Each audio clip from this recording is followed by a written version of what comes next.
messieurs, dames, alors je sais qu'on est là pour les 2 ans les 2 ans de travail en plus.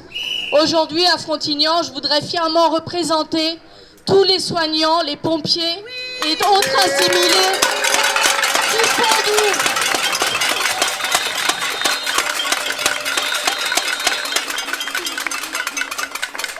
Bientôt 2 ans de souffrance perpétuée par ce gouvernement qui est vraiment sourd à toute réintégration d'ailleurs. Quand je suis venu depuis la petite maison, je ne pensais pas qu'il y aurait autant de monde, parce que c'est quand même quelque chose qui a été vachement improvisé, c'est quand même quelque chose qui s'est fait un peu très rapidement. Ça montre quand même quelque chose qu'on est vraiment organisé et ça montre aussi qu'on ne lâche rien et qu'on continuera.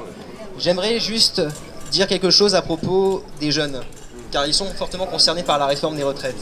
Parce que, soyons clairs, avec la raréfication du travail que nous connaissons au travers de ce siècle, au travers aussi du nombre d'emplois que nous allons à chaque fois cumuler, il y aura forcément des périodes de creux, et ces périodes de creux, ce sera à chaque fois des périodes qu'il faudra rattraper dans l'âge de départ à la retraite, car soyons clairs, il y a l'âge légal, mais il y a aussi l'âge réel du départ à la retraite, et c'est à chaque fois décalé à la fois par les carrières hachées des femmes, mais aussi par rapport à plusieurs contextes dans notre vie. Et malheureusement, cette réforme des retraites, c'est pas juste un coup de force, c'est aussi un coup vraiment contre les Françaises et les Français. Et pour ça, on ne doit vraiment pas lâcher, parce que sinon, qu'est-ce qu'il fera ensuite ? Qu'est-ce qu'il fera ensuite ? Donc on ne lâche rien et on continue jusqu'au bout.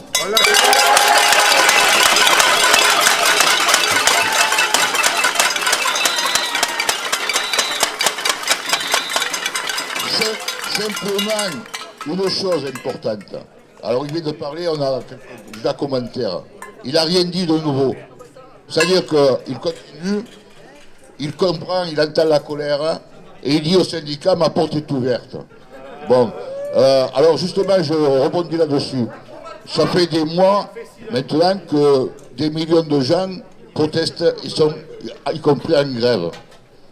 Je crois que l'intersyndicale tient aujourd'hui à rassembler le plus largement possible. Et le plus largement possible, il y a des actions qui vont être prévues, les cheminots, jeudi, en plus on annonce Macron dans l'Hérault, jeudi. Mais ce qui va être déterminant dans les prochains jours, c'est de réussir un 1er mai. Alors, le mouvement social, c'est l'affaire des syndicats, nous les partis politiques, qui sont engagés auprès des syndicats, eh bien, faisons en sorte de réussir ce 1er mai. Ça doit être un grand 1er mai de lutte. Voilà. Vous prenez 2 ans avant d'aller à la retraite en plus. Ben, nous, qu'est-ce que ça sera quand on sera grand ? S'il arrive à nous battre sur 2 ans, il va en rajouter, et nous, on partira à la retraite, on sera quasiment mort. Donc, merci beaucoup. Juste 2 petits mots, mais pour que vous soyez toutes et tous conscients d'une chose, on a une grande chance ce soir, c'est qu'Emmanuel Macron a pris la parole. Et chaque fois qu'il prend la parole, il met des milliers et des millions de personnes dans la rue. Donc ce soir, il a parlé, il est encore plus efficace qu'un tract politique. Donc soyez rassurés d'une chose, demain, il y aura encore plus de Françaises et de Français dans la rue. C'est une chance qu'il ait parlé ce soir. Encore une fois, pour rien annoncer, comme d'habitude, du mépris. La porte est soi-disant ouverte pour les syndicats. Mais il fallait qu'elle soit ouverte il y a quelques mois. Et il aurait évité d'avoir ce plus gros mouvement social. Puisqu'il ne faut pas oublier une chose, il faut vraiment garder ça en tête, c'est qu'il a réussi vraiment une chose. En 1 mandat et demi, il a réussi une chose. On ne peut pas lui enlever ce mérite, c'est qu'il a uni les Françaises et les Français contre lui. Uni les syndicats. C'est historique, cette union syndicale qui devait, au bout de quelques semaines, quelques mois, s'effilocher. Non, elle y est toujours. À la 12e journée de manifestation, on était encore nombreuses et nombreux dans les rues. L'union politique de l'autre côté, qui est pareil, qui est unie contre lui. La preuve, c'est qu'il est obligé de faire des 49-3 sur 49-3. Donc vraiment, soyez fiers de ce qu'on est en train d'écrire. Et ce que j'ai envie de dire, c'est continuons. Et effectivement, Jean-Louis le disait, il y a le 1er mai, qui va être une prochaine grande étape avec des millions de personnes vraiment dans les rues.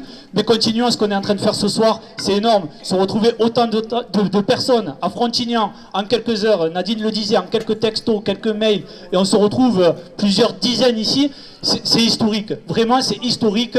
Plus personne n'a envie d'écouter quelqu'un qui ne nous écoute pas et qui nous méprise. Donc ce que j'ai envie de dire ce soir, c'est vraiment restons mobilisés. tous ensemble unis, ça fait plaisir que ce soir il y ait beaucoup d'élus, mais qu'il y ait beaucoup de militants, de partis politiques, de syndicats, parce que c'est que dans l'union, dans cette union-là qu'on est en train de construire, qu'on arrivera à le faire rompre. Et de toute façon, ils sont à 2 doigts de céder, donc il faut continuer, il faut amplifier, et on va gagner à la fin. Très clair, le problème c'est pas que la retraite et c'est pas que Emmanuel Macron. Là on est en lutte en vrai contre une logique capitaliste. Le système capitaliste, celui qui exploite les travailleurs au profit d'une classe sociale qui s'appelle quand même la bourgeoisie, il faut le rappeler. Et si on est en lutte ici, il va falloir aller beaucoup plus loin que se contenter de parler des 2 ans de plus. Le capitalisme est un système qui détruit la nature, qui détruit les êtres vivants et qui détruit les êtres humains, les travailleurs. Ok, donc à partir de là, je crois pas qu'il faille attendre le 1er mai non plus. Avec les syndicats, c'est très bien. Avant ça, nous on organise des assemblées de lutte tous les jeudis à Frontignan. Donc je vous le dis, c'est au local qui s'appelle le local La Grève, au numéro 19 bis Victor Hugo, à 18h30. N'hésitez pas à venir, peu importe dans quoi vous militez, ou même si vous militez pas d'habitude. Il faut qu'on organise des actions sans arrêt, leur mettre la pression. L'État et le capital, ce sont des gens qui prennent des décisions à notre place. Il faut qu'on se réapproprie nos existences. Et ça demande de se rencontrer, de s'organiser à la base. Et je fais une dernière proposition. Là, on est nombreux ce soir, c'est cool. Je mets ça en débat. Si on partait en manif, eh ben, il n'y a rien qui nous arrêterait. On pourrait foutre le bordel dans Frontignan ce soir et tout le monde nous regarderait, ce serait marrant.